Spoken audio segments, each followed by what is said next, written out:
Muy buenas, saludos cordiales en Cristo y María y siempre bajo la custodia de nuestro querido San José. Vamos a ver ahora el programa en el que ha participado Agustín Aranda en un pequeño debate con Rafa Pal, que es un comentarista de la actualidad, de la política y demás. Simplemente deciros una cosa, Agustín por supuesto ha estado estupendo, como siempre, muy claro, muy directo, sin pelos en la lengua, y comentando la actualidad sobre lo que está pasando en la Iglesia a partir de la muerte de Bergoglio. Quería añadir un par de cositas antes de daros paso al vídeo. Cuando Rafa Pal acusa injustamente al Papa Benedicto XVI sobre haber permitido la pedofilia y cosas así, voy a introducir una breve intervención de mi parte donde os explico que es justamente todo lo contrario. Benedicto declaró la tolerancia cero, pero de verdad fue el que más luchó contra la pedofilia dentro de la Iglesia. Y luego lo vais a escuchar, os lo voy a explicar. Y también el punto que al final termina el vídeo, el programa, donde se le vuelve a preguntar a Agustín por el tema polémico de que si hay que rezar o no por Bergoglio ahora que ha muerto. Bueno, Bergoglio ya está muerto, si es verdad la noticia oficial de su muerte. Mi pregunta es, ¿hay alguien que rece por Judas? ¿Se debe rezar por Judas? Yo creo que la respuesta es bastante clara que no, porque ya lo explicamos en el programa, en el último programa, que la tradición de la Iglesia dicen que Judas está condenado. Obviamente la Iglesia nunca ha condenado oficialmente a nadie al infierno, es que solamente el justo juez es quien dicta sentencia. Entonces, sí decíamos que era un pecado de temeridad pensar que no se haya condenado. En definitiva, los condenados, y lo explicaba Sondra Abrams en ese vídeo último que os publiqué, dice que no quieren que se rece por ellos porque se le aumenta el sufrimiento. El que está condenado, todo el que reza por él le aumenta su sufrimiento en el infierno. Es terrible el sufrimiento que tiene un condenado en el infierno, pero si encima rezas por ellos todavía aumenta su sufrimiento. Así que los que nos acusan de lo que quiera que sea, nosotros hemos dicho directamente por Bergoglio, no, ni cuando estaba vivo. Indirectamente, sí. Hay que entregárselo al Señor y que el Señor disponga de él. No deseamos la condenación eterna a nadie, lo hemos dicho por activa y por pasiva, pero es que con la salvación eterna no se juega, de Dios nadie se burla. Así que esto es muy serio. Por eso, la muerte no hay que tomársela a la ligera, como Bergoglio se la tomó a la ligera en todas las entrevistas que hizo durante todo su falso pontificado, falso magisterio, no explicó en qué consiste realmente la salvación y la condenación eterna, que es algo muy serio. Llegó a decir que las almas de los condenados se extinguen, desaparecen, dio a entender que el infierno está vacío, etcétera, etcétera, etcétera. Algo muy serio, y de Dios nadie se burla. Vamos a ver este programa, y cuando Rafa Pal haga esa alusión injusta al Papa Benedicto XVI, yo os voy a explicar que Benedicto XVI, si algo luchó, entre otras cosas, fue contra la pedofilia dentro de la Iglesia. La verdad engendra odio, por esto algunos, para no incurrir en el odio de los demás, echan sobre su boca el manto del silencio. Si predicaran la verdad tal como es, y la misma verdad lo exige, y la Divina Escritura abiertamente lo impone, ellos incurrirían en el odio de las personas mundanas. Jamás se debe dejar de decir la verdad a una costa de provocar escándalo. San Antonio de Padua.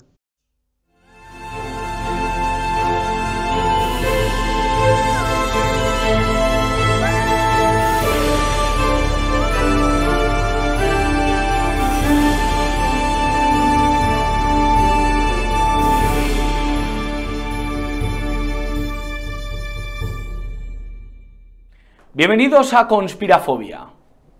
Llamamos o denominamos a este término al miedo a que una conspiración sea verdad. ¿Y si el que miente no es el que habla de conspiraciones, sino todo lo contrario? El médico, el profesor, el que habla en televisión, el de las tertulias, el político. ¿Y si el que miente está en lo más alto del Vaticano? Esto es Conspirafobia, comenzamos.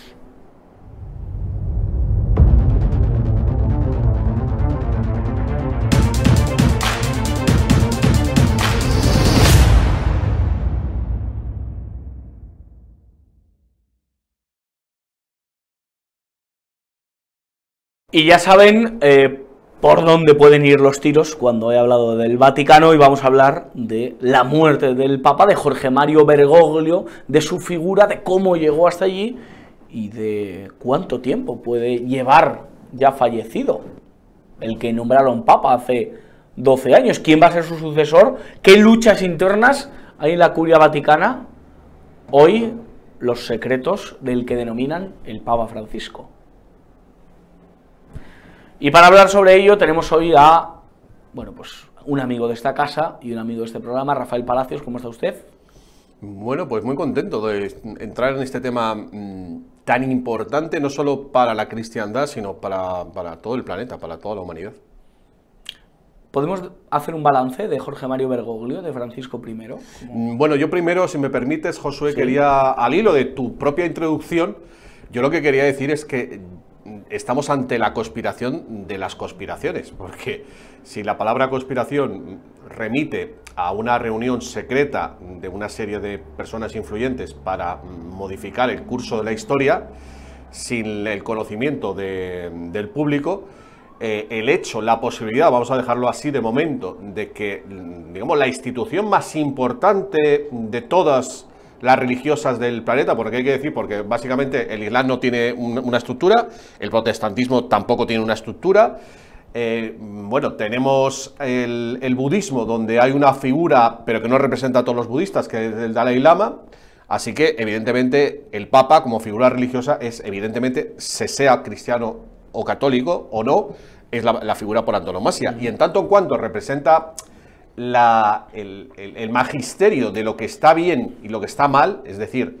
la voz moral de la moral del planeta, la posibilidad de que haya sido infiltrado por elementos, no encuentro otra palabra para decirlo de una manera más políticamente correcta, que satánicos o yo qué sé, malignos, podría ser un eufemismo, pues desde luego que es la conspiración de las conspiraciones.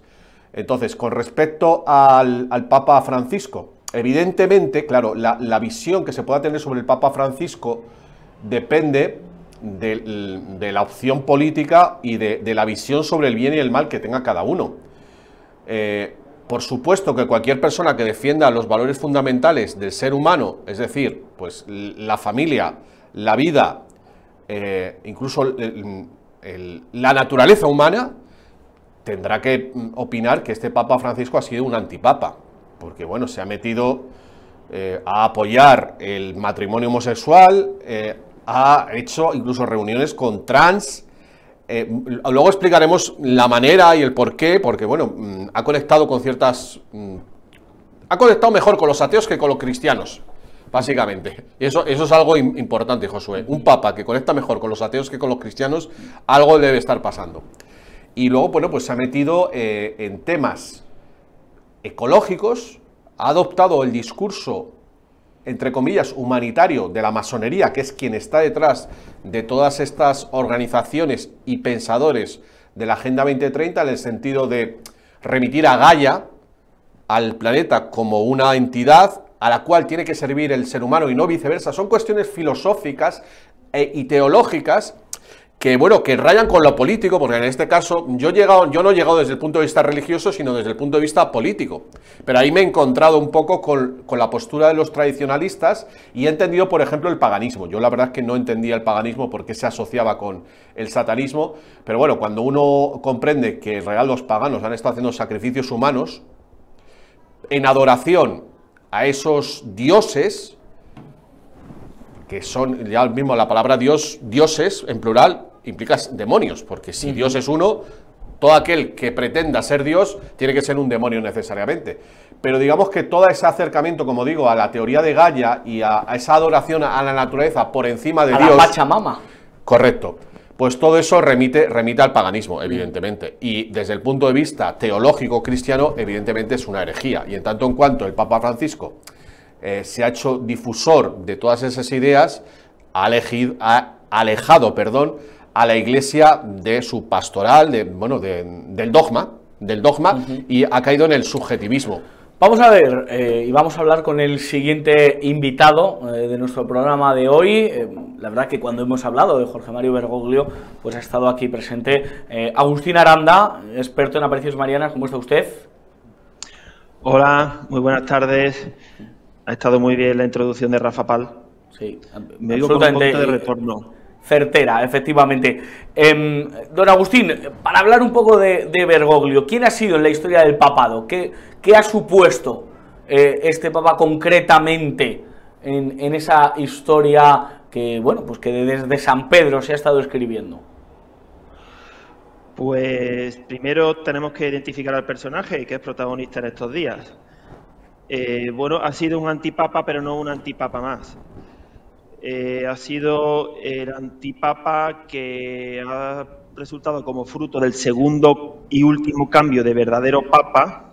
El último fue Benedicto XVI. Disculpa un momento, es que me oigo con muchísimo retorno. Vamos a intentar solucionar este tema, porque si no es complicado, vamos a ver si sí. Los compañeros lo solucionan. ¿Lo tenemos?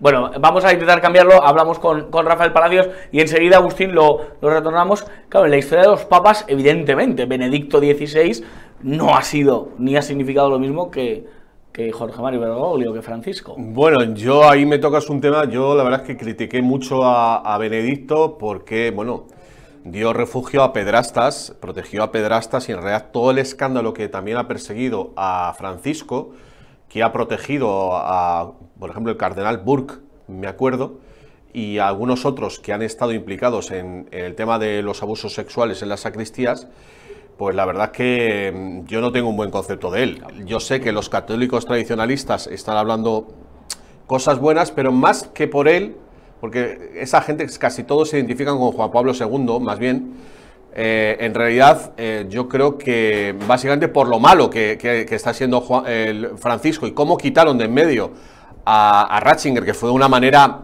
muy poco habitual.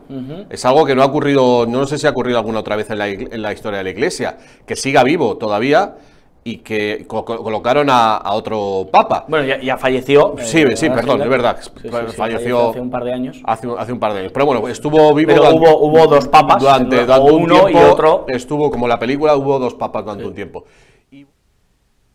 Pues no, querido Rafa Pal. Benedicto XVI luchó tolerancia cero contra la pedofilia dentro de la Iglesia. Todo su pontificado activo fue una lucha contra esa suciedad, como él decía, que había fruto del pecado dentro de la Iglesia, para evitar que pudiera seguir propagándose ese cáncer dentro de la Iglesia. Y os voy a leer algunos datos objetivos para que os deis cuenta que esto es así. Los primeros escándalos, así digamos, más públicos con respecto a los abusos sexuales dentro de la Iglesia se empezaron a surgir públicamente a finales de los 80, mediados finales de los años 80. Y bueno, pues esto fue durante el pontificado del Papa Juan Pablo II. La mano derecha durante 25 años del Papa Juan Pablo II fue Benedicto XVI, en aquel entonces Joseph Ratzinger como prefecto para cardenal y prefecto de la doctrina de la fe, ¿verdad? En el año 2001 se hizo cargo ya claramente de este tema porque había que, bueno, pues tomar cartas en el asunto de una forma, digamos, más definitiva y clara.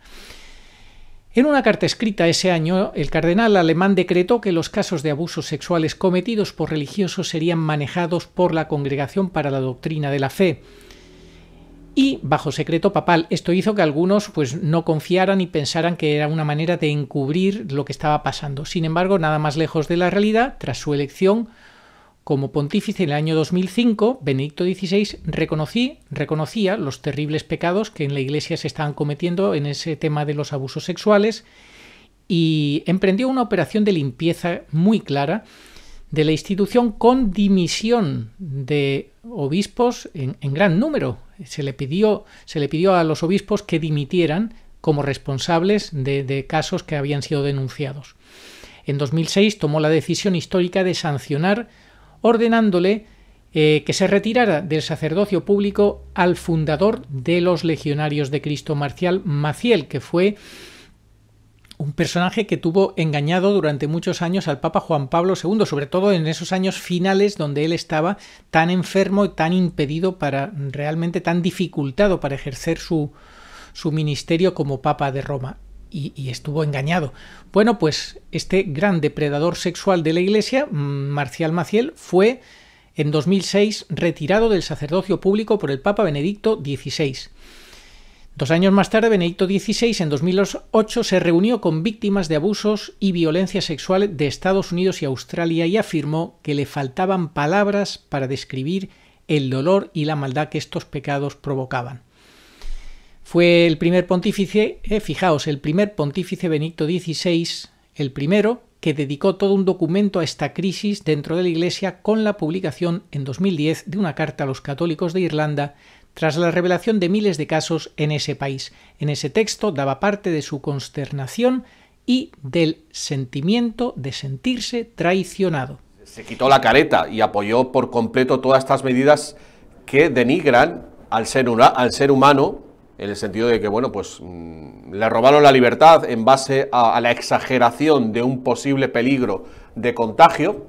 Y bueno, pues ahí hemos tenido al cardenal Viganò, al que fuera nuncio del Vaticano en Estados Unidos, que ha sido la única voz que se ha alzado prácticamente en ese momento y, bueno, pues que ha denunciado la complicidad del Papa porque, evidentemente, el Papa tiene influencia entre los cristianos y, bueno, pues lo que se dice en la misa, que hay mucha política y, bueno, pues es el Evangelio, la pastoral del Papa actual, el Papa recién fallecido, Bergoglio, y desde luego que ha estado apoyando la Agenda 2030.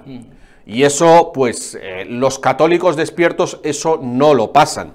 Y en ese sentido, hay ahora mismo un cisma dentro de la Iglesia entre, digamos, que la gente que está menos informada, que sigue a pies juntillas, pues, por ejemplo, el tema de la inmigración, todos los consejos, las directrices que está dando la Iglesia dirigida por este jesuita, y evidentemente este va a ser uno de los temas centrales para la elección del próximo Papa.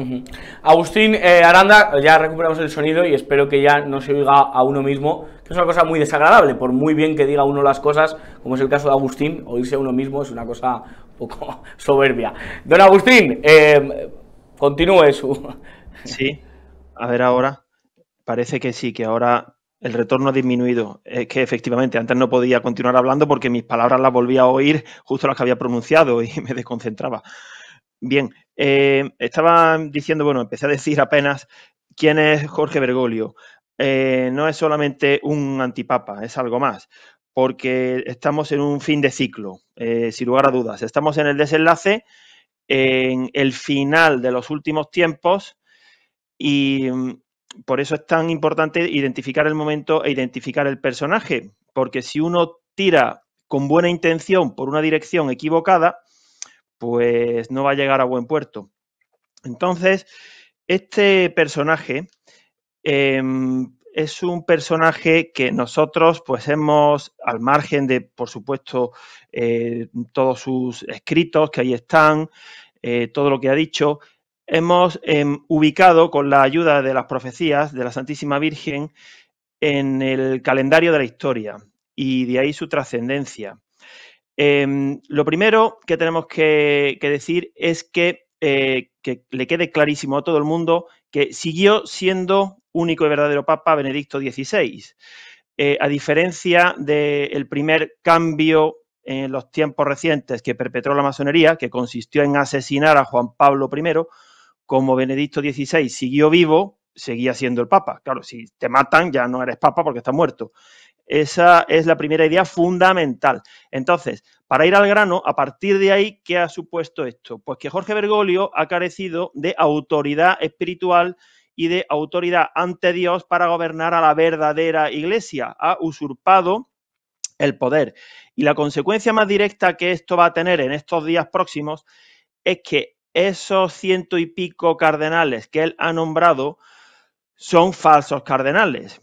Por eso, del próximo cónclave no podrá salir ningún papa válido. Eso es importantísimo saberlo. Porque... Agustín, esto es perdona que nos detengamos por porque el titular es muy potente.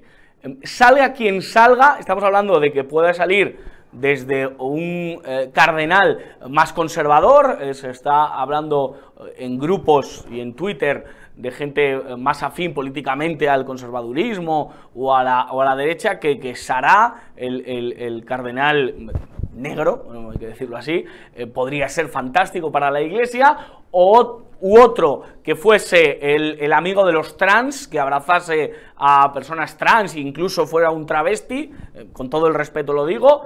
Sea cual sea, no será un papa verdadero, ni habrá que reconocerlo.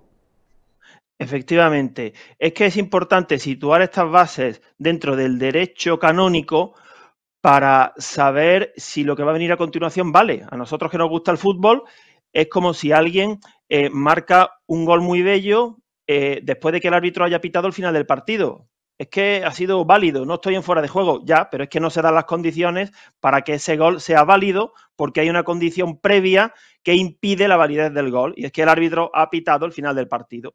Bueno, pues eso es lo primero que tenemos que ver. Así que, poniendo el símil del examen, mucha gente ahora se está estudiando un temario que no va a entrar en el examen que Dios va a poner. Y eso, además de suponer un desgaste, impide que uno se centre en estudiar el verdadero temario. El tiempo que queda es breve, si decimos que estamos en el desenlace, en el final de la historia, hay que aprovecharlo bien y no ser confundidos. Entonces, ¿qué hay que hacer? Bueno, lo primero es situarse. ¿Qué línea papal es la que no vale? La línea maldita, porque es la línea que dirige la masonería eclesiástica, que es infiltrada, como decía Rafa Pal antes. Nos van a acusar de conspiranoicos a los que denunciamos la conspiración. Esto es como lo que decía el padre Gabriel Amors, os acusarán de faltar a la caridad por decir la verdad. Bueno, pues así estamos. Entonces, esa línea oficial, que a ojos del mundo es la que sigue, para Dios no es válida. Por tanto, nosotros, bueno, la vemos porque no nos queda más remedio. Es como en el juego del ajedrez. El rival también mueve, tiene su tiempo en el reloj y hace sus movimientos y tenemos que verlos porque no nos queda más remedio. Pero realmente la línea, que es menos intuitiva, es más oculta, se requiere mucho más la fe para seguir esa otra línea, porque para tener un criterio de que el Papa es verdadero basándose en que vive en Roma y viste de blanco, para eso no hace falta nada, eso cualquiera lo ve, vive en Roma y viste de blanco, ya está, luego es Papa. En condiciones normales, esos criterios tan simples ya valdrían para saber que es Papa, pero es que no son condiciones normales. Así que, como no son condiciones normales, hace falta la fe, porque incluso con el derecho canónico no vamos a conseguir resolver la respuesta. De hecho, el derecho canónico no ha sido capaz de dar respuesta al golpe de Estado que le dieron a Benedicto, a esa sede impedida, a la fraudulenta elección de Bergoglio, que tuvo más trampas que una película de chinos. Así que el derecho canónico está ya languideciendo y no va a aportar la solución a la realidad. Así que, para terminar esta breve intervención, lo que tenemos es ahora que mantener la calma y creernos que, como dijo la Santísima Virgen en el mensaje central de Umbe, no va a servir ninguna luz. Al decir ninguna luz, eso se traduce en ninguna solución, de aquí de la tierra, ni religiosa ni política. No significa que todo el mundo sea siervo del demonio, que aquí ya no haya nada que hacer. No, tenemos que seguir batallando hasta el final, porque así lo quiere el Señor. Estamos mezclados, el trigo y la cizaña. Pero que nadie ponga su esperanza principal en que aquí humanamente salga un candidato, ni Sara ni nadie, pero no porque Sara sea malo, sino porque no se dan las condiciones. Y en la política igual. Y probablemente, como decía Rafa Pal, ahora el que salga, bueno, yo no sé si será más bien conservador o más bien bergogliano perdido, da igual, pero sí será más bien tipo ladrón de guante blanco. El trabajo de destrucción ya lo ha hecho Bergoglio. El que salga no va a ser tan zafio, tan escandaloso, tan soez y tan mamarracho como lo ha sido Bergoglio. Ya lo que tiene que hacer prácticamente, si se me permite el símil, es como empujar la puerta vacía para que el tanto se lo apunte el otro, que todavía no sabemos quién es, el famoso anticristo, que aparecerá dando inicio a la famosa también última semana de Daniel, que durará 7 años después del aviso. Rafael Palacios lanza una pregunta. Bueno, no, porque al final la ha contestado, la pregunta, la duda que tenía la ha contestado Agustín, y la verdad que me parece muy interesante la visión que está dando, y yo como periodista, como compañero tuyo, a los que nos están viendo, pues lo que diría es que la visión de Agustín es la visión de una gran parte de la Iglesia, como he dicho, que de alguna manera están batallando contra la infiltración satánica en la Iglesia de Jesucristo, que es algo muy parecido a lo que estamos haciendo, pues por ejemplo, con la infiltración que está habiendo en el gobierno de España. Y bueno, es una batalla que el Vaticano, como un Estado extraño, porque en realidad representa a cientos de millones de fieles, no solo evidentemente a los pocos miles que viven ahí en ese santuario dentro de Roma, pues es muy interesante. Yo aquí, evidentemente la visión que ha dado Agustín me parece muy juiciosa y bastante plausible. Sería lo normal que el Papa que fuera elegido, puesto que Francisco eligió a pues una buena parte de los obispos que van a participar en la votación, pues lo más probable es que sea alguien de su cuerda. Sin embargo, yo antes de venir para acá, la gente que ya me conoce, que sigue mi canal en Telegram, Noticias Rafapal, y mis vídeos, que lo pueden ver en mi página rafapal.com, he estado viendo una información de, bueno, de lo que llaman la alianza del movimiento Q, es decir, los que están detrás de Donald Trump, los patriotas, los llamados sombreros blancos. Y en este caso han dado una información acerca que conecta con la actualidad, porque estas informaciones pueden parecer muy locas, pero hay que tener en cuenta, y hay que recordarlo así, que la última persona, digamos, de importancia que vio vivo, o supuestamente vivo, luego iremos con eso, al Papa Francisco fue el señor J.D. Vance, presidente de los Estados Unidos de América. Eso es algo indudable, que de hecho ha estado moviendo incluso hasta a conspiranoias, diciendo que él había sido quien la había matado, porque ha dicho Alexandria Ocasio-Cortez. Pero bueno, a lo que voy es que las informaciones que yo he escuchado hace apenas unos minutos, analizando el cónclave que ya, bueno, prácticamente ha comenzado para elegir al nuevo Papa, habla de que hay mucha división tanto entre los caballeros de Malta, que son, bueno, como una de las órdenes más importantes de la inteligencia del Vaticano, como dentro de los propios jesuitas y en general de dentro de la Iglesia. ¿Qué quiere esto decir? Pues según lo que he estado leyendo, que hay gente que está ejerciendo de dobles agentes, triples agentes, gente, cuando digo gente son obispos, evidentemente, que aparentemente pueden ser de una cuerda, en realidad pueden estar fingiendo y pueden ser de otra. O sea que de acuerdo a las cosas que yo he estado escuchando, no está todo el pescado vendido, y yo no descartaría que hubiera alguna sorpresa en las gaunas, si me permiten la expresión futbolística, en algo tan serio como esto, con respecto a la elección del nuevo Papa. Las cosas, en resumidas cuentas, lo que quiero decir es que en el 90% de los casos sucederá lo que ha dicho Agustín, pero hay que dejar abierta una duda a que pueda ocurrir algo inesperado, lo mismo que pasó, por ejemplo, con la victoria de Trump, la última victoria que, pues, supuestamente no iba a ganar de esa forma. Sí. Bueno, pues ahí abre esa ligera bueno, espera, esperanza. un segundito, que sí. Es que hay un dato que seguramente no he rematado la intervención. O sea, vamos a ver. Es muy extraño que el Papa se muriera el domingo de Resurrección y el día que le visita J.D. Vance, vicepresidente. Esto hay que tenerlo claro. Sí. Yo creo que, aun cuando no seas conspiranoico, es algo raro. Te tiene que llamar la atención. Entonces, las informaciones que yo he leído es que en realidad Vance fue allí y estuvo hablando con sus contrapartes, es decir, sus aliados dentro del Vaticano, porque la muerte, el anuncio de la muerte del Papa, que no la muerte, que son dos cosas diferentes, este anuncio se ha estado preparando durante 3 meses. ¿Para qué se ha estado preparando durante 3 meses? Pues evidentemente, eso no lo ha dicho en el comunicado que he visto, pero evidentemente previendo lo que va a suceder después. Es decir, que lo que vaya a suceder es posible que ya se haya preparado. Dejándolo todo atado y bien atado. Eso parece. Y como digo, el hecho de que J.D. Vance, vicepresidente de los Estados Unidos de América, haya sido la última personalidad que haya visto al Papa, entre muchísimas comillas, induce a pensar, o podemos llamarlo de otra manera, como que la llegada de Vance ha sido lo que ha dinamitado que ya se pudiera anunciar su muerte. Cosa que, y Agustín a lo mejor lo sabe, yo vengo diciendo desde hace 2 años que estaba ya finiquitado. O sea, Bergoglio murió hace 2 años.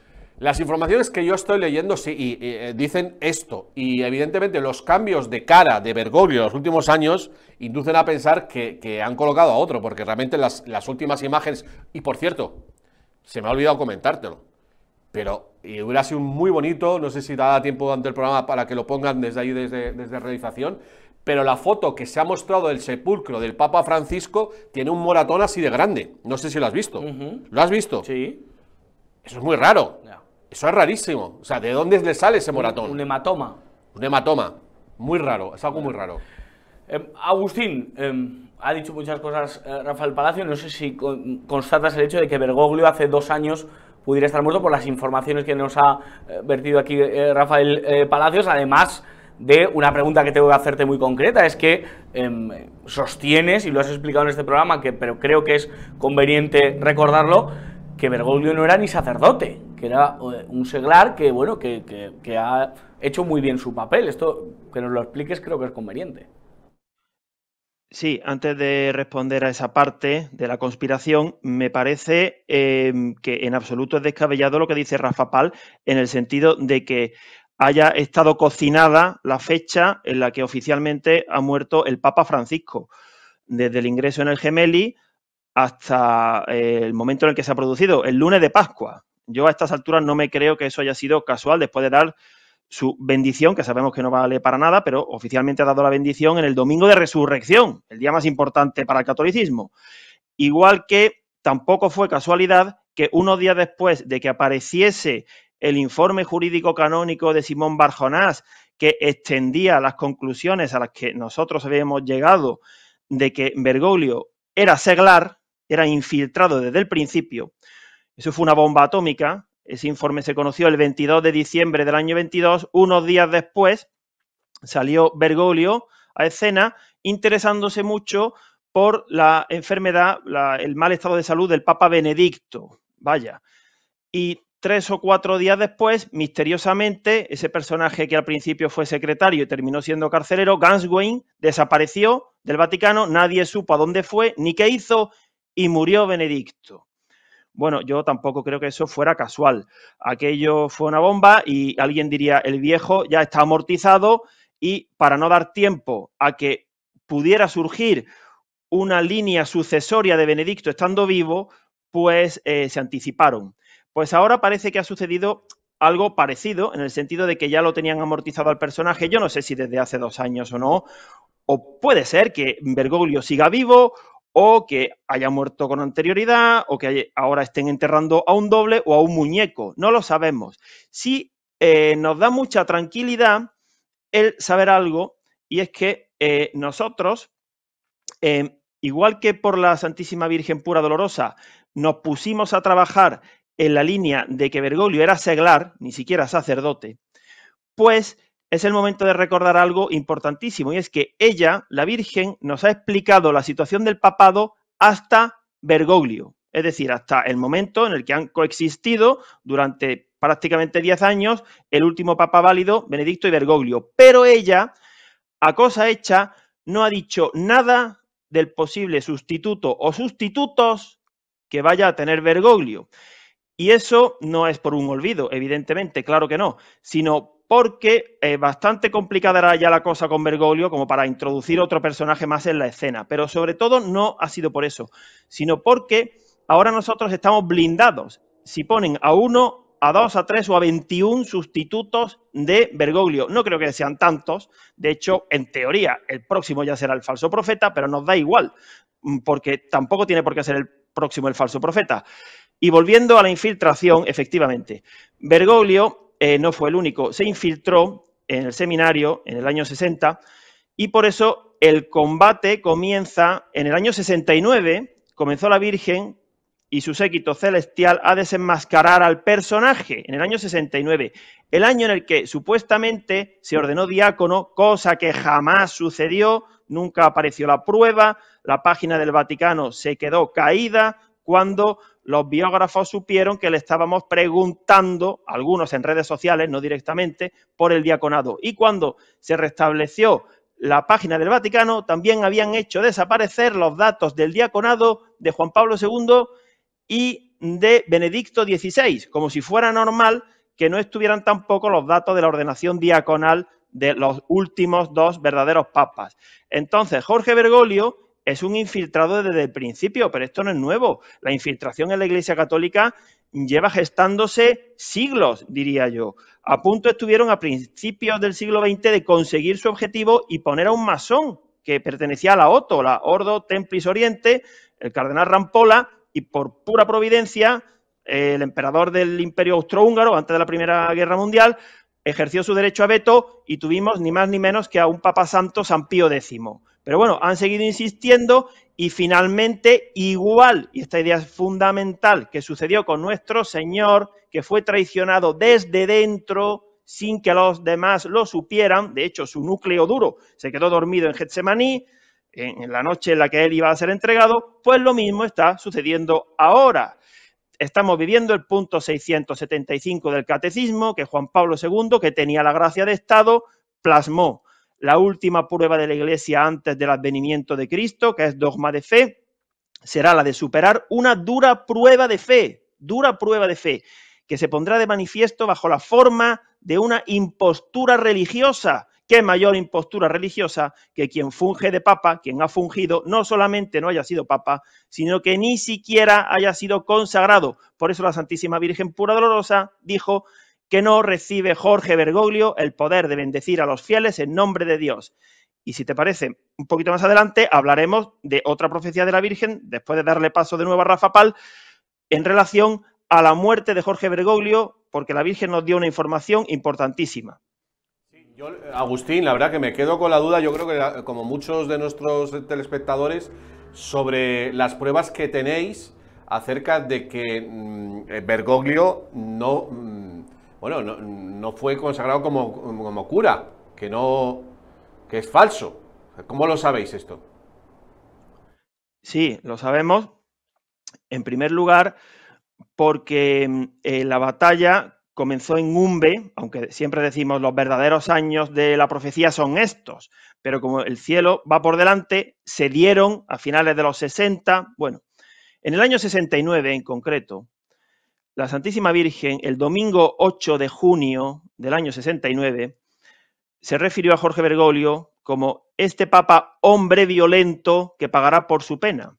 ¿Por qué hombre violento? No por el manotazo que le dio a la China, sino porque ejerce violencia contra las leyes de la Iglesia canónica, cosa que es muy seria, porque el trono de Dios se asienta sobre la sabiduría y el derecho, dice el Salmo 97.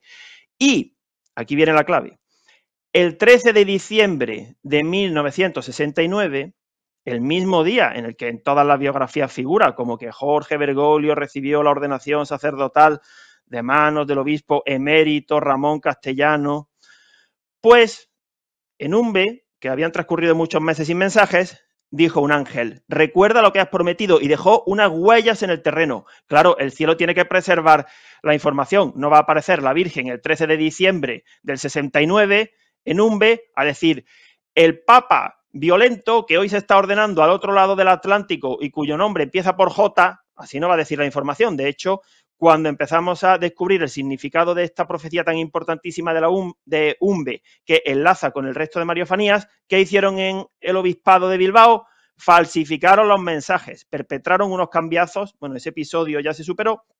Entonces, en el estudio jurídico canónico Simón Bar Jonás aparece una prueba fundamental, la partida de bautismo de Jorge Bergoglio. Esa partida de bautismo, que está en la parroquia de María Auxiliadora y San Carlos Borromeo del barrio de Almagro, en Buenos Aires, recoge que Jorge Bergoglio fue bautizado el día de Navidad de 1937. Muy bien.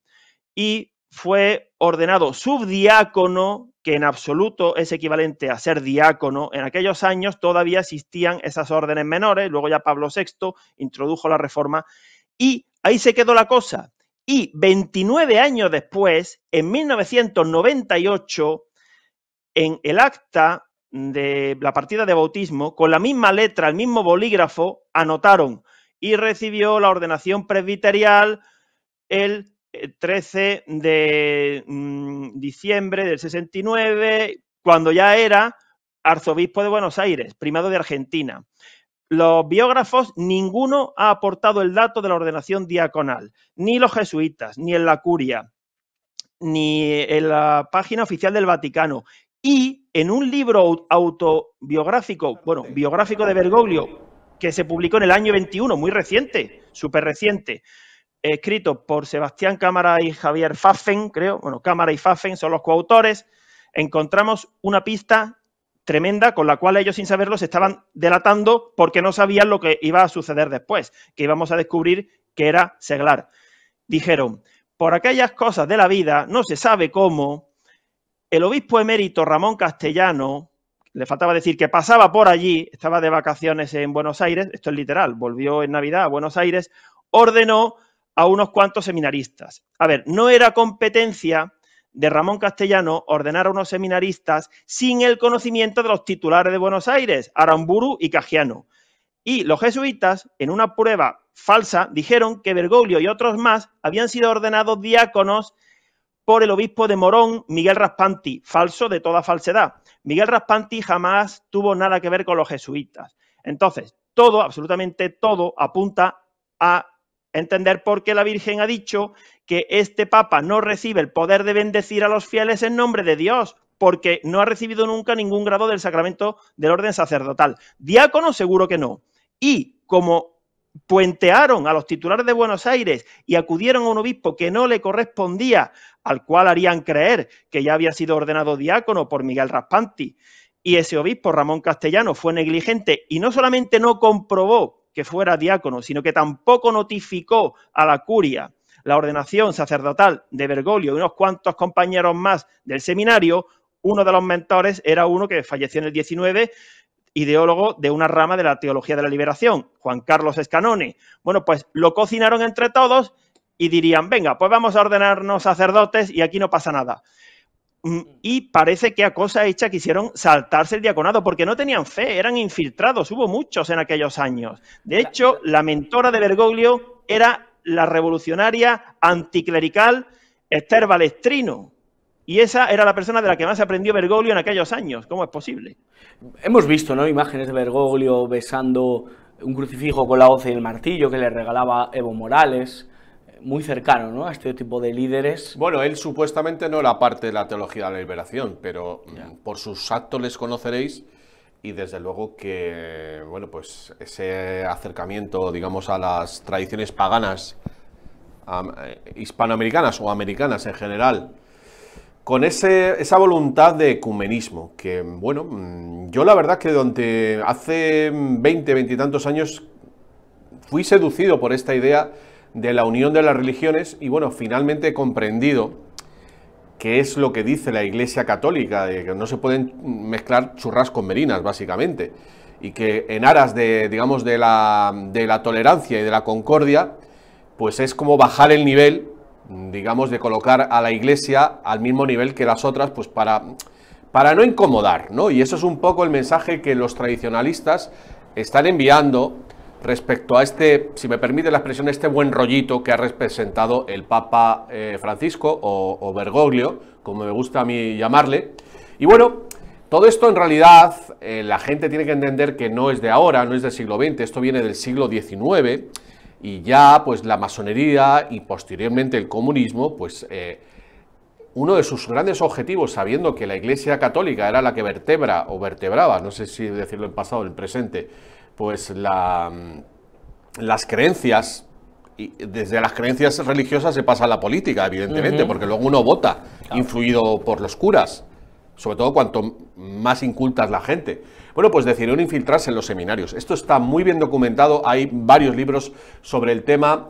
Yo recomiendo, por ejemplo, La Sacristía La Vendée, que están en YouTube, una serie de curas, digamos, tradicionalistas que están contándolo desde su propia experiencia, porque nadie mejor que un cura para denunciar la infiltración de otros. Y bueno, pues ahí está, digamos que las consecuencias es que ahora en el siglo XXI, en el primer cuarto del siglo XXI, pues podemos tener una curia, unos obispos que van a elegir al nuevo papa, que han entrado en la Iglesia no para proteger sus enseñanzas, las enseñanzas de Jesucristo o de la tradición cristiana, sino para imbuirla de ese pensamiento masónico que básicamente parte de la tolerancia, del valor de la tolerancia, pero que al final, como se ha demostrado en la época de la pandemia, pues al final lo que acaba es haciendo todo lo contrario de lo que decía, acabando con la libertad de expresión, con el debate científico y desde luego pues equiparando cosas que son contra naturas respecto a cosas que sí son de la mano de Dios y sobre todo pues callando ante cosas que está cambiando la naturaleza humana, que es un poco el mensaje final. Por ejemplo, el tema de la clonación, los bancos de semen y todo eso. Yo quería preguntarle a Agustín, me está encantando vuestras intervenciones, os pido un pelín más de concreción para que tengamos programa suficiente. Agustín, ¿qué dogmas concretos el Papa Francisco se ha pasado por... No voy a utilizar ninguna expresión, pero digamos que se ha saltado o el Papa Francisco ha superado? Porque hay por ahí gente que dice, bueno, ha rozado el palo, ya que nos gusta el fútbol y hemos utilizado varias metáforas futbolísticas, ha rozado el palo, se ha acercado a la blasfemia o a la herejía, pero no ha llegado a superarla. ¿Qué dogmas ha vertido por los suelos Bergoglio? Sí, bueno, él ha proferido blasfemias contra varios dogmas, sobre todo de la Santísima Virgen María. Él dijo, así en general, que los dogmas eran tonteras. Los dogmas de la Virgen María. Ha hecho todo lo posible para que jamás se avance la aprobación del quinto dogma, porque le temen mucho y sabe que cuando el quinto dogma sea aprobado, que lo será aprobado por el último verdadero Papa, pues ya el fin de los enemigos de Dios estará muy cerca. Sobre todo lo que ha hecho Bergoglio ha sido contaminar la fe. Ha sido el gran destructor. Ha sido el líder, como ha dicho Rafa Pal, de una iglesia que ha estado matrimoniada con el mundo.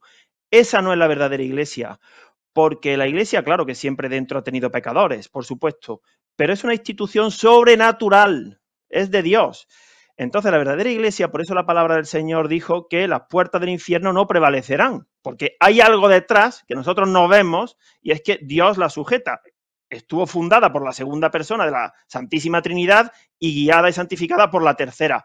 Entonces, claro, aquí humanamente, directamente ganarle la partida a Dios, obviamente no se puede hacer, por muy potentes que sean los demonios. Lo que ha dicho Rafa Pal me ha recordado a lo que la Santísima Virgen dijo en unas apariciones aprobadas, importantísimas, las de Tre Fontane, las de la Revelación, y dijo que nos apartáramos del cúmulo de errores que supone ese amasijo de religiones. Ella ya habló de un amasijo, que es lo que Bergoglio ha tratado de culminar mezclándolo todo, la fraternidad humana. Él decía todos cabemos en la iglesia, los pecadores, los blasfemos, Dios nos quiere a todos, Dios te ha hecho así, pecador falso, Dios no te ha hecho así. Bueno, él lo que ha hecho ha sido contaminar. Y por último, yo quisiera decir que hoy hemos hablado de lo que hemos denominado la primera línea generatriz, la infiltración, el complot para tomar el vértice de la Iglesia, que es de lo que hablamos, lo que está de actualidad en estos días con el fallecimiento del Papa oficial. Pero hay una segunda línea que es importantísima y derivada de la situación esa. Dios no se va a quedar cruzado de brazos viendo como aquí pues nos matamos y la gente se pierde. Entonces, esa segunda línea es la venida del Señor, que es dogma de fe. Y nosotros, no es que queramos vender el libro porque no ganamos ni un céntimo, pero 40 días antes de la noticia del fallecimiento de Bergoglio, 40 días justos, hemos publicado el segundo libro de Umbe, aquí, a ver si lo enfoco, Umbe 2025. Umbe 2025, que recomiendo, está a un precio muy barato, se puede descargar gratuitamente en formato digital en el canal de Telegram de Arturo, y aquí explicamos no solamente la toma de la Iglesia por el enemigo, la infiltración, el complot, sino la segunda venida del Señor, cómo será, que será por etapas, y la parte política, la parte de complot, con todo esto que viene, inteligencia artificial, la famosa marca de la bestia, bueno, toda esa alianza que tenemos aquí ya del nuevo orden mundial, con personajes políticos, y bueno, es lo que vivimos, estamos en 2025, nos guste o no, todo el mundo está en 2025, así que hay que estar un poquito atento y apartarse de las líneas oficiales. Muchísimo más se aprende con este tipo de programas, aunque suenen así un poco raros, conspirafobia, que con los medios oficiales que solamente te van a hablar de lo que ya sabemos, que el Papa ha muerto, que lo entierran el sábado, que va a haber una votación. Eso no aporta absolutamente nada para saber cuál es la realidad y hacia dónde nos dirigimos. Menos Antonio Pelayo, que, oye, hace su labor ahí en Antena 3 y en COPE y tal, y más periodista digital. Acabo con vosotros, contaba el otro día un chiste, y permitidme el sentido del humor, que creo que también es muy divino, pero que el Padre, el Hijo y el Espíritu Santo se encontraban negociando dónde se iban de vacaciones, y el Padre, además me lo contó un sacerdote muy amigo, el Padre decía, bueno, yo me voy a ir a una isla paradisíaca donde el género humano no haya llegado. Cristo decía, la segunda persona decía, pues mira, yo a Jerusalén no me voy a ir, que me han tratado muy mal, pero a Belén sí, porque oye, desde niño me recuerda a mi niñez, a mi nacimiento, voy a irme a Belén. Y el Espíritu Santo decía, pues yo voy a ir a Roma porque todavía no lo conozco. ¿Qué motivaciones va a haber en Roma, en ese cónclave, en esa elección? ¿Va a haber una inspiración divina o realmente van a haber intereses políticos los que van a llevar a la elección de uno u otro cardenal para que sea el que nos digan que sea el nuevo Papa? Yo creo que va a haber una batalla entre el bien y el mal, y desde luego los que están luchando contra el mal se van a unir en ese cónclave, y los malos también van a estar a una. Yo creo que me parece que va a haber pocos tibios en este sentido, van a tener que tomar partido de un lado y de otro. Lo cual también evidentemente les puede poner en compromisos, porque ya vimos con Juan Pablo I cómo se las gastan cuando tienen que eliminar a alguien que no es de su gusto. O sea, ahí se la están jugando. Desde luego el que abra la boca y se pronuncie, pero bueno, aventurar lo que puede pasar ahí sería una vanidad por mi parte. Vamos a estar expectantes todos, pero bueno, como todos sabemos, yo no sé cuántos papas has conocido tú. Bueno, yo he conocido a Juan Pablo II, Benedicto XVI, sí. Y bueno, y ahora Bergoglio. Están diciendo que la gente está haciendo cuentas de todos los papas que ha conocido y tal, pero todavía el presentador de Saber Ganar sigue siendo el mismo. Eso sí. Pues, pero bueno, pues como digo, va a ser algo, como siempre, secreto. No sé las filtraciones. Es que no hay filtraciones, o sea, es que hablar de lo que va a estar sucediendo ahí para mí es una arrogancia, porque realmente si hay algo secreto en este mundo es la elección del nuevo Papa. A posteriori a lo mejor se puede saber algo, pero mientras tanto poca filtración suele haber en todos los casos de los papas que yo he conocido en vida. Claro. Querido Agustín, querido hermano, el último programa en el que aquí estuviste, hubo una pequeña polémica con la persona que estuvo aquí ante la pregunta de si debemos rezar por el Papa. Tú fuiste muy tajante, ahora pues nos han anunciado que se ha muerto. Quiero que acabemos y acabo con esta pregunta. ¿Hay que rezar por el alma de Bergoglio? ¿Hay que rezar por el que nos acaba de dejar y por el que ha de venir? No, porque es un caso especial. Es un caso especial y la Santísima Virgen, todo bondad, todo ternura, jamás ha pedido oraciones por Bergoglio. Ella lo ha definido como injusto y en la visión beatífica del cielo ella ha dicho, Dios aquí no quiere injustos, por tanto, eso es condenación, porque ha muerto, supuestamente, sin dar el menor signo de arrepentimiento ni de pedir perdón. Eso es gravísimo. Así que no hay que rezar por él, porque al rezar por alguien se establecen vínculos espirituales. El otro día una persona, que está en la línea que mantenemos Arturo y yo, dijo que a petición de su párroco había rezado por Bergoglio y que empezó a sentirse fatal.